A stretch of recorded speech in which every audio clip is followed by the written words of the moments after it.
The Sound Off Podcast. The show about podcast and broadcast. Starts now. Paul, why is selling radio ratings getting harder and harder for salespeople? There's a real disconnect between the value of ratings and the demand side. The fact is that radio revenue overall is like a leaky balloon. It's not falling off the table, but it's not growing. So if a radio station is dependent on ratings as their KPI, then they're focused on a declining market. And that's why when you look at the curve of traditional revenue versus digital revenue, they're going in opposite directions. And frankly, Nielsen has failed in being able to provide measurement that covers the spectrum of where revenue is going. And that's really a shame. So I had a moment at an event where I sat next to an ad buyer. It was Radio Days North America. And we were having lunch. And I asked why more radio, what was the obstacles to buying more radio? And they said it was the turnaround time. And I said, turnaround time? I find that interesting because I can get you an ad by, noon or maybe tomorrow. You can have it listen to it. But I felt that they really like two things. They like the turnaround time of just being able to just insert their ad, whether it was a banner ad or whatever, into the digital space. And they seem very addicted to the numbers that come back, whether it's impressions or whatever it is, whatever numbers that they're coming back, they feel that the attribution is just better, and I don't think it is, and that I don't know how we get people off that drug. I think there's a great place for the type of buying they're talking about, but they failed marketing 101. And marketing 101 starts with brand reach and filling the funnel. And no media does it better with reach than radio and even local television.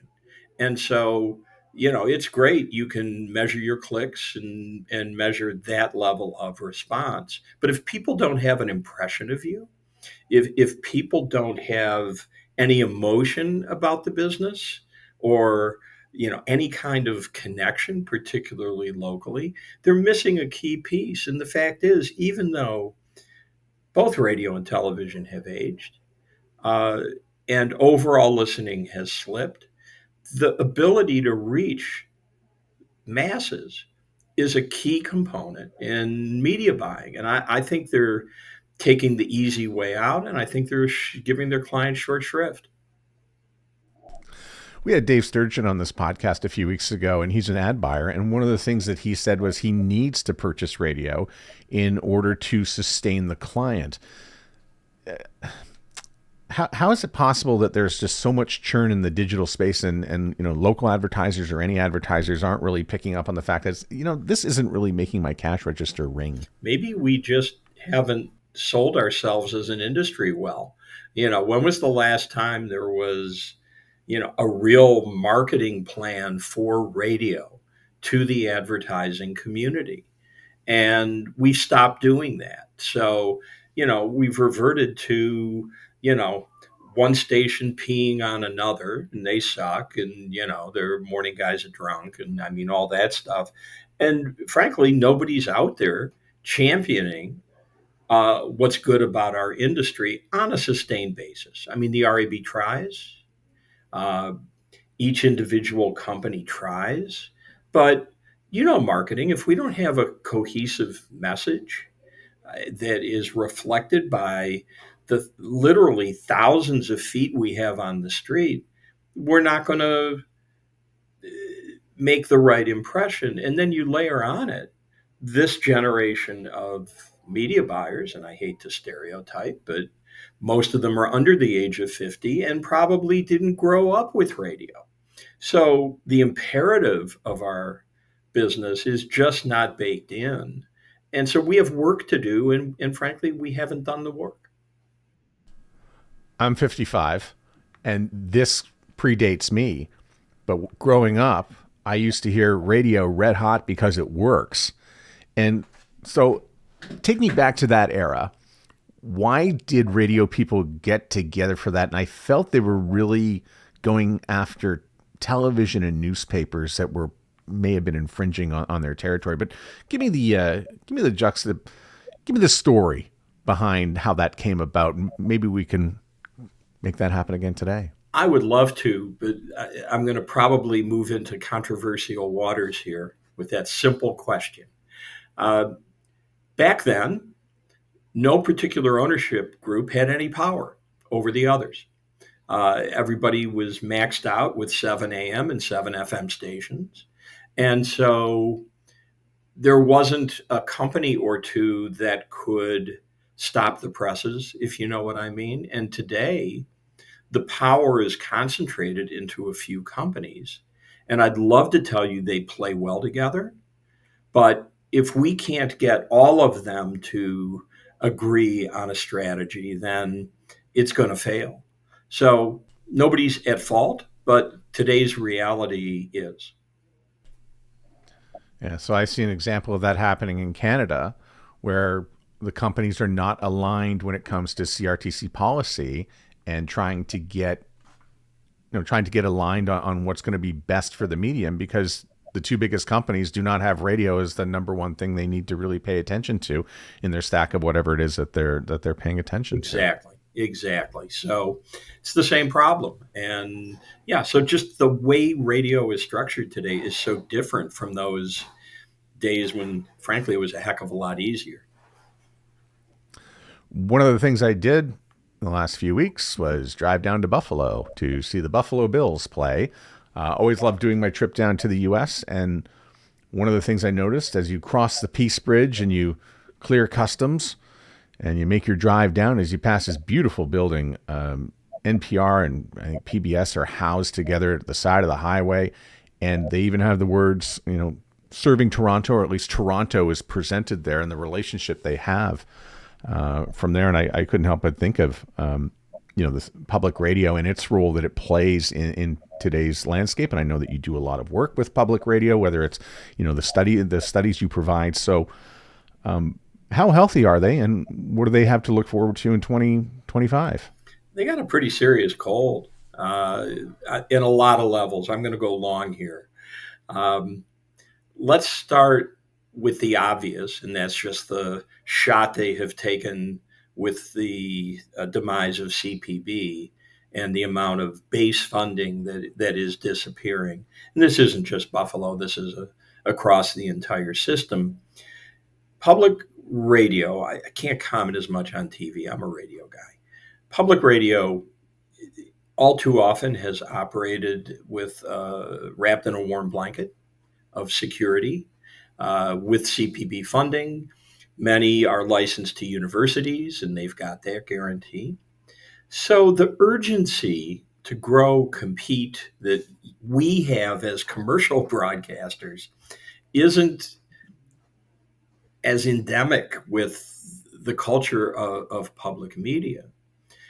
So now you take away this funding, and all of a sudden they're being asked to do things and use muscles that they haven't had to do before. So a lot of what we're doing with stations is we're pulling out our commercial playbook, and this is not to mean that they're going commercial, but it means that they can no longer just rely on tote bag driven pledge drives or the generosity of some local sponsors who give them some money.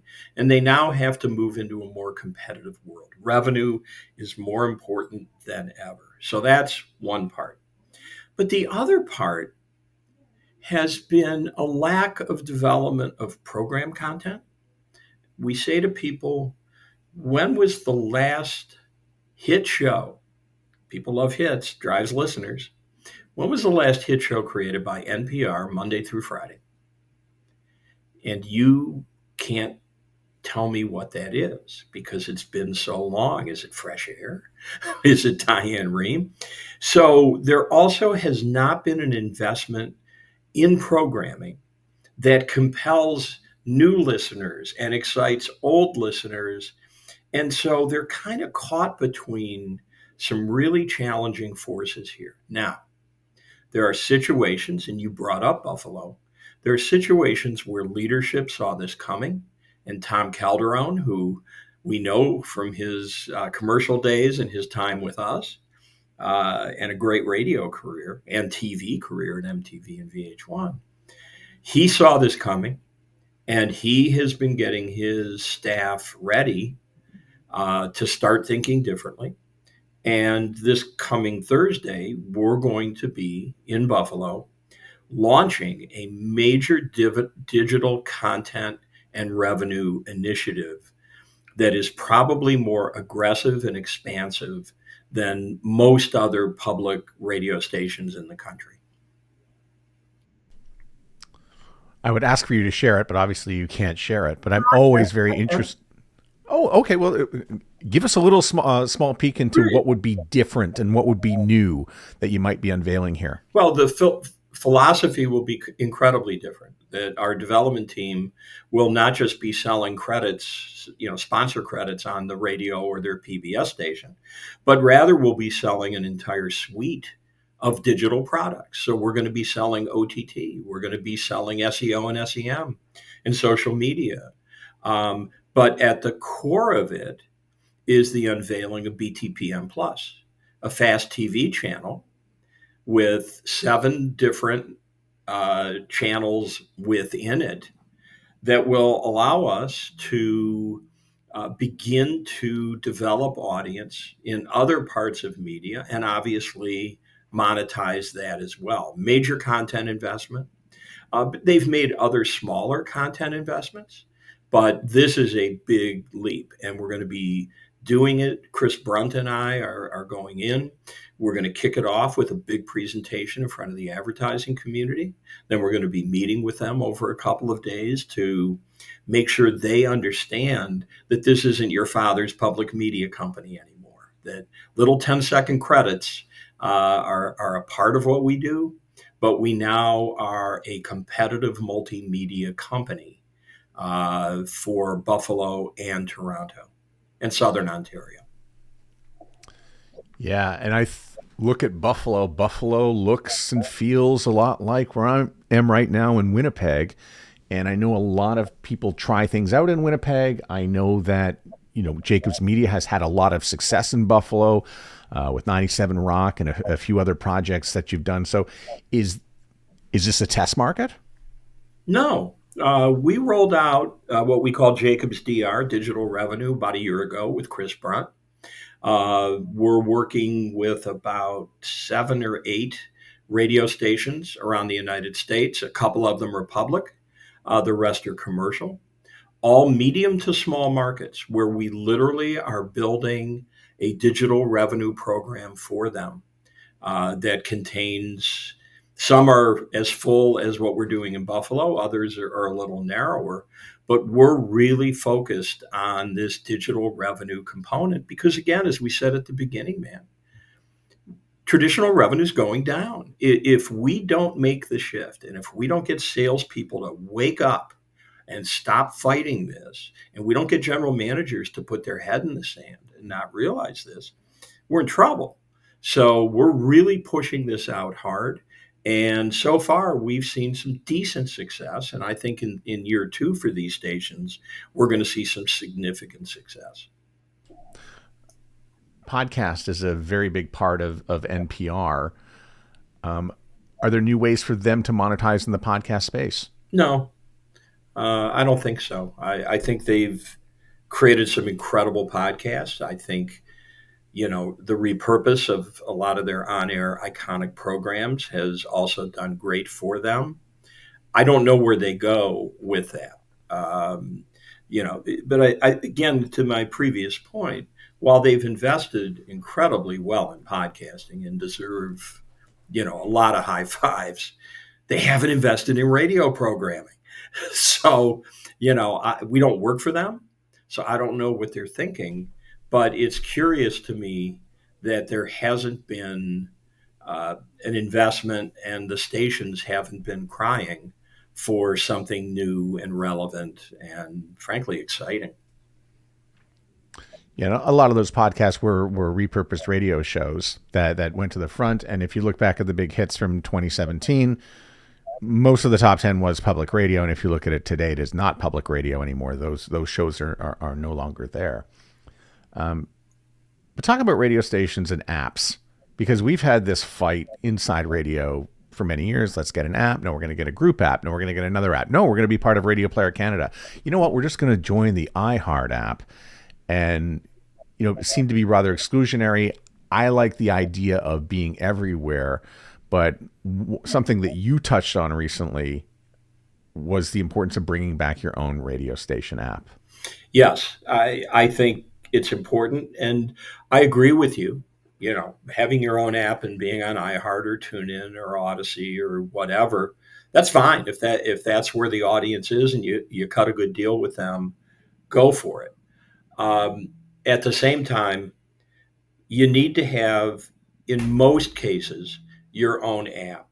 There are some cases where we'll work with a company in multi-markets where the larger medium markets get their own app, but the tinier markets don't. And we do a little cluster app for that market. And that's as much financial as anything, but frankly, it makes sense.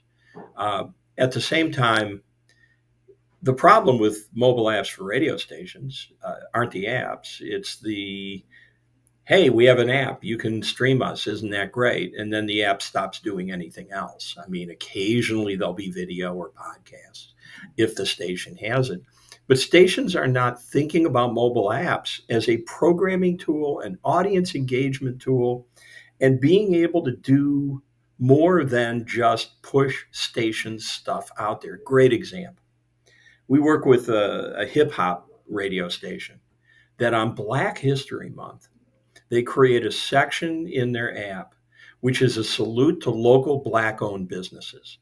And there's lists and maps and features. It's freaking brilliant. I mean, it's on brand, it's good business, and it serves the local community. The problem is not a failure of apps or even money. It's a failure of imagination. I don't think I have any local apps other than the one I might use for transit. And I think if I had a radio station, I would love to have news notifications in there, anything that would talk about something local, because, you know, my iPhone is a lot like my radio dashboard. I've got about 6 or 7 apps that I frequent all the time, and the other ones I just go to once in a while if I need something. But I don't have any local apps other than my transit app. Right, because they're not giving you a reason to use them. And yes, you know, what you've really touched on is an area we've been pushing hard, and that's guides. You know, why are we allowing the audience to go to Yelp to find a restaurant or to find out what's going on this weekend? You know, that's like stupid. You know, if you really are local, why aren't we providing information our audience wants? This isn't hard, but like I said, it's a failure of imagination, and we're leaving it on the table. It also feels like the same reason you should have an app for your radio station is also the same one why you should have a newsletter. And, you know, for years we passed on newsletters. Oh, we don't need them.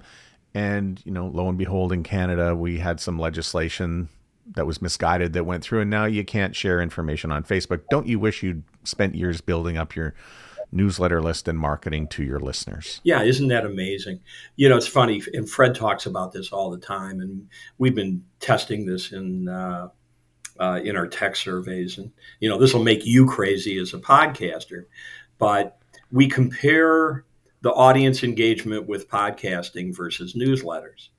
And it's more than double to newsletters, yet newsletters are easier to make, much less expensive, and have higher appeal because of their ease of use. And, you know, there's a ceiling to the podcast audience, you know, plus or minus. Yet radio stations, hey, we do audio, so therefore they're into a quick story about one of the most successful newsletters I've ever seen.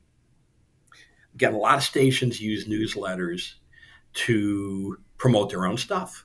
Well, that's nice, but, you know, here we go again, just driving Nielsen numbers. There's a public radio station in Fairfield County, Connecticut, WSHU. It is an NPR and classical station. I mean, it covers one county. Okay. And a few years ago, one of their employees had this idea for a newsletter. And her whole thing was, we talk about hump day on Wednesdays. On Wednesdays, I like to take a pause. So she created a newsletter called The Pause. And what The Pause is, just two or three or four light stories to brighten up your midweek to get you through it. And they have almost as many subscribers as they have Q because they hit a nerve. And now they monetize it. I mean, again, failure of imagination. That's incredible. And I actually have podcasters who have just said, I'm not doing this anymore. I would rather just do my newsletter and focus on that because I can get 10 times the number of people, subscribing to it. It takes me less time to do. I don't have to work with Matt Kundle and his company to get the audio right. I don't have to go through hoops to booking guests or doing all the things because, audio it's hard. It's expensive. It's hard to make. And, writing things, you can get a captive audience. And if you can get a good open rate, you could have a great subscriber list and it can be very lucrative and very marketable. Yeah. And again, that's not to diminish podcasts. As you know, I'm a voracious podcast listener. And, I probably consume 12 to 15 a week minimum. So I love them. But they take up 30, 40, 60 minutes, and I can read the newsletter in about 4. So, both have a real important place. Yeah. So I'm making a small mistake here by sort of comparing one against the other because I try to get people not to do that with things. But, reality sets in and people only have so many hours in the day to create things.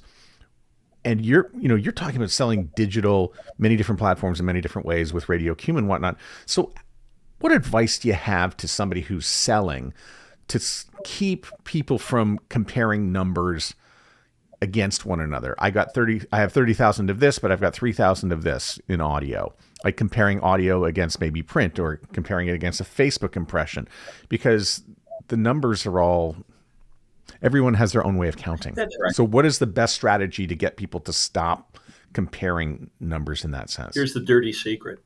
The money is not, in most cases, in your O&O products, okay? The revenue is not the number of website hits you have or even app downloads or stream starts. That's small money in most cases, unless you're in a mega market.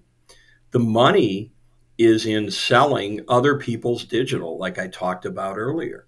A philosophy we're trying to build into public radio stations is, we'll take the low-hanging fruit of selling banner ads on our website for, $2 1,000. But if you want to follow our audience wherever they go outside of when they're listening to us or watching us, if you want to follow them and hit them when they're watching Tubi or, listening to Spotify or whatever, we can now provide that for you. So now all of a sudden you're building up the value proposition of your audience and you're beginning to expand the way you're monetizing that audience well beyond that. And by the way, for public media, you're not bound when you sell ads on Tubi with language. You can say whatever the heck you want. You could even sell it to weed dispensaries. So it's like, some public radio salespeople are going, wow, what a dream. And I'm like, hello. So, we've got to just stop thinking we're selling our radio station and our station assets and invert that model and become full bore, digital strategic advisors and providers. And it's a big leap for a lot of people.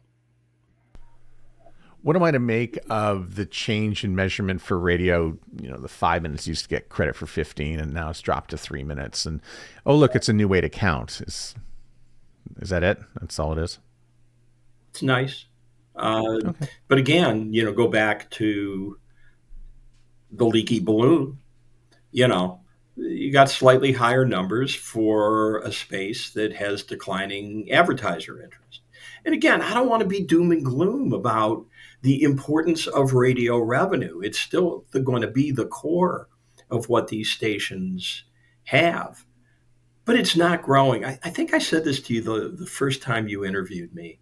When I start sales training with a brand new sales team, the first thing I ask the team, show of hands, how many of you want to make more money this year than last year? And everybody raises their hands because they're greedy salespeople. And I go, great, stop selling radio. And they get pissed at me. And I'm like, no. And then I show them the data.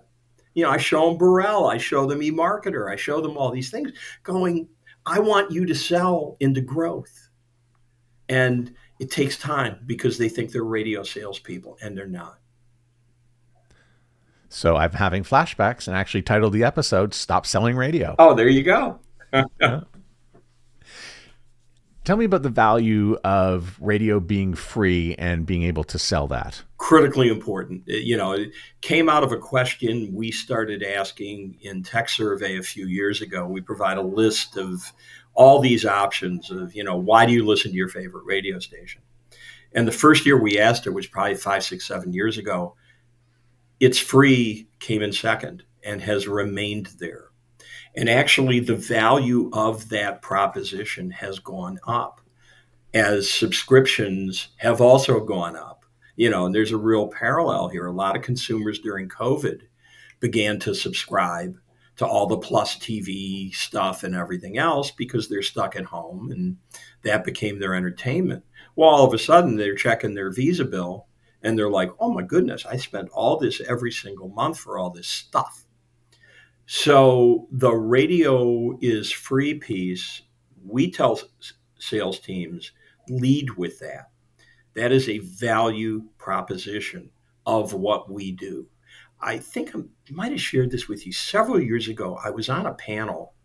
I moderated a panel at the All Access event, and Tim Westergren from Pandora, the founder, the genius behind Pandora, was on the panel. I'd never met him before.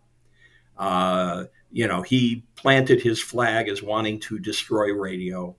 So I'm thinking, okay, this is going to be a knockdown, drag out. I found him to be brilliant, engaging, kind, and warm. And so during the panel, I said, Tim, is there anything you like about radio? And he gave a long answer, but basically what he said is radio has two things we will never be. First, it's free. And second, it's easy. In order to listen to Pandora, you got to download the app, you got to do this stuff, he goes, with radio, it's a one-touch solution, and we will never have that.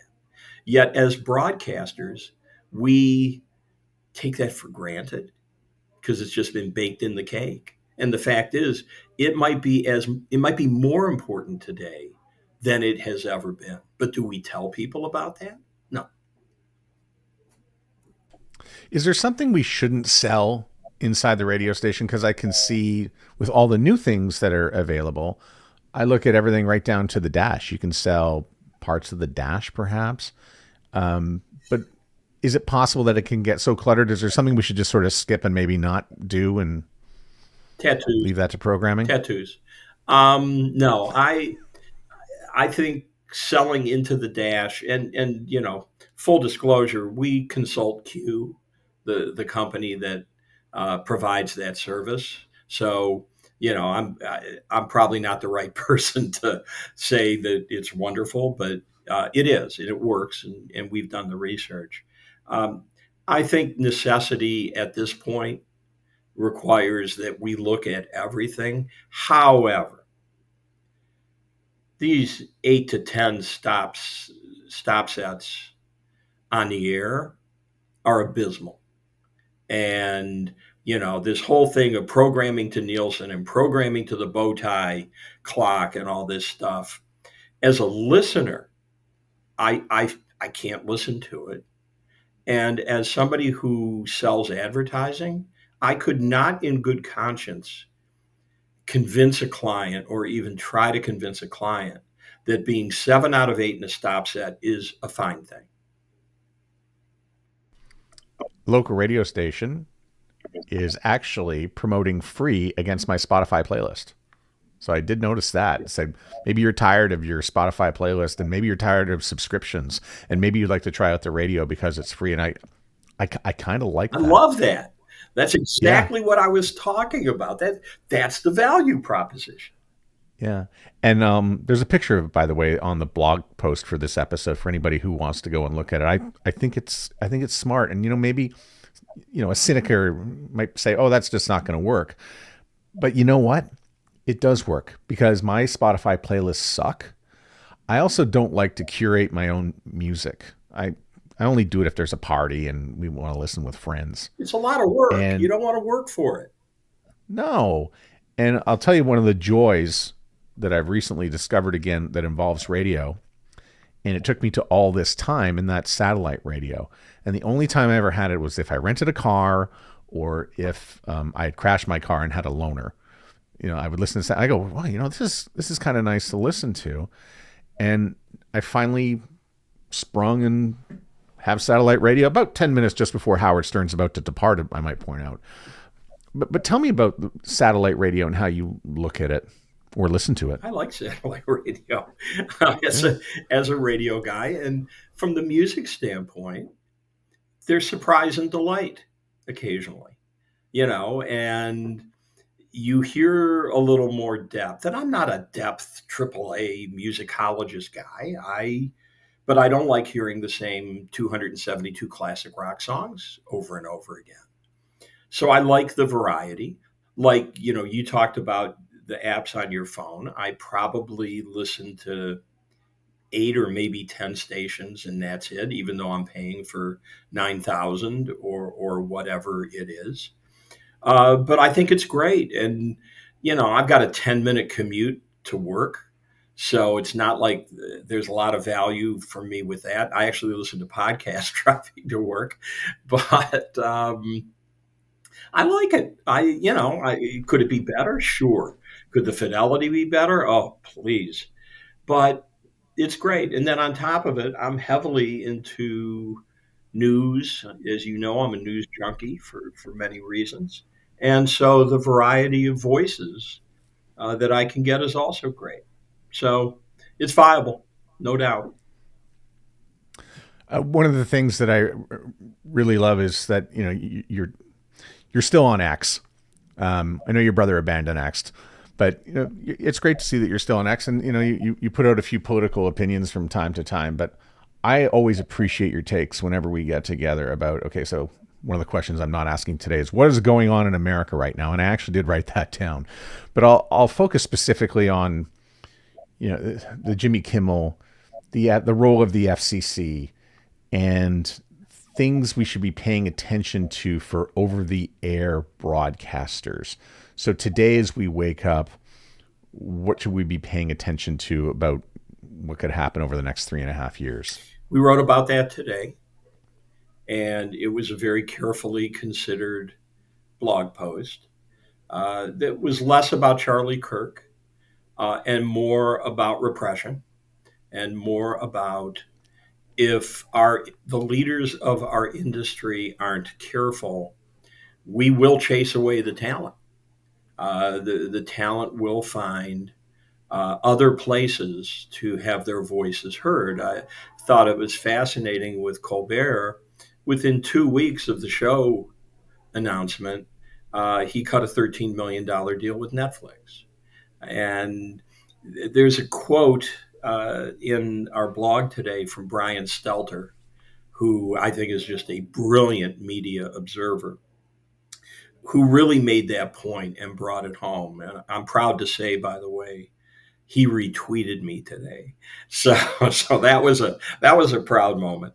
But I'm concerned. I'm concerned about free speech, even speech I can't stand. I was never a Charlie Kirk fan, but it was more like I didn't pay attention to Charlie Kirk.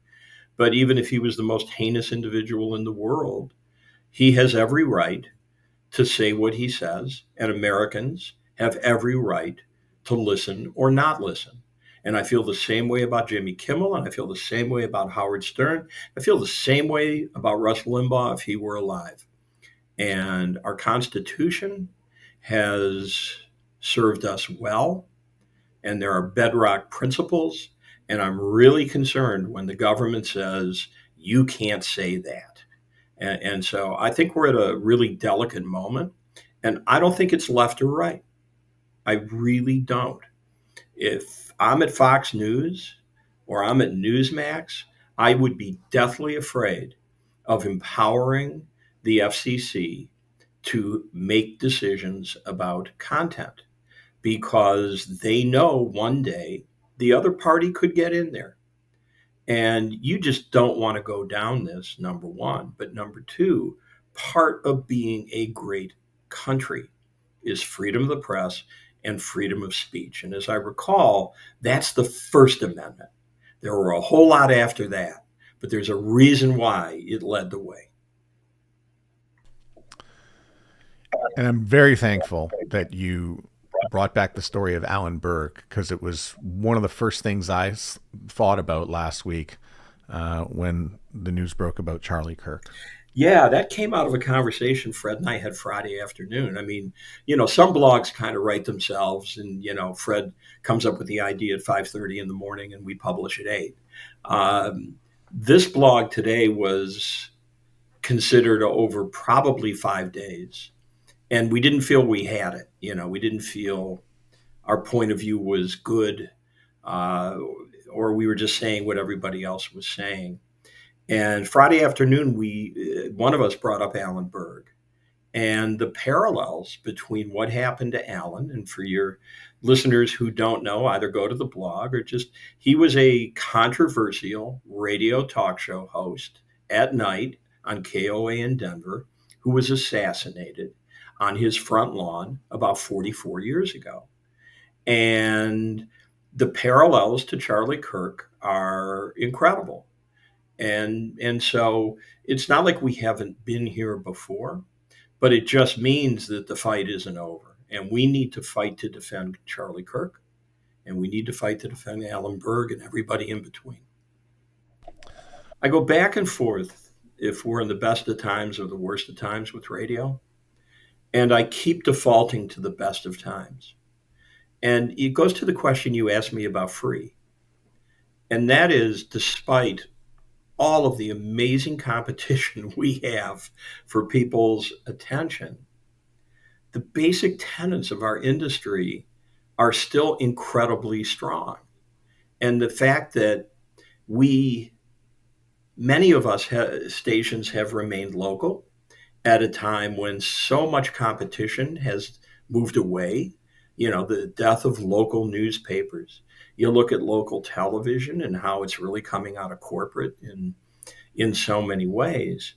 And if radio can double down on what has made it great, and local is clearly part of it, personality, communal listening experience, all of these things, and oh, by the way, we are still free. We have a good future. We just have got to stop whining, but we also have to get really clear-eyed that we can no longer do what we've done to be successful, and that the landscape has shifted. But is there an industry that can pivot better and faster than radio? So I remain bullish, even at this stage of my career where I've seen a heck of a lot, and I know times when it was a lot better and radio sounded better and everything else.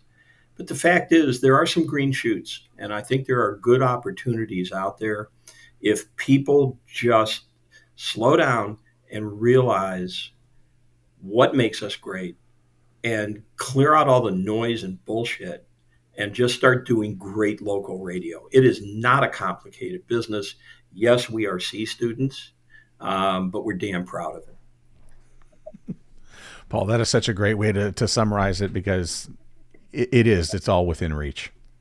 It definitely is. Thanks for coming out and joining me on the Sound Off Podcast. Thanks for joining me on the Sound Off Podcast. I appreciate your time once again, and hopefully we get together soon. Can't wait, man. Good to see you, and go Buffalo. I hope the Lions beat the crap out of you in the Super Bowl.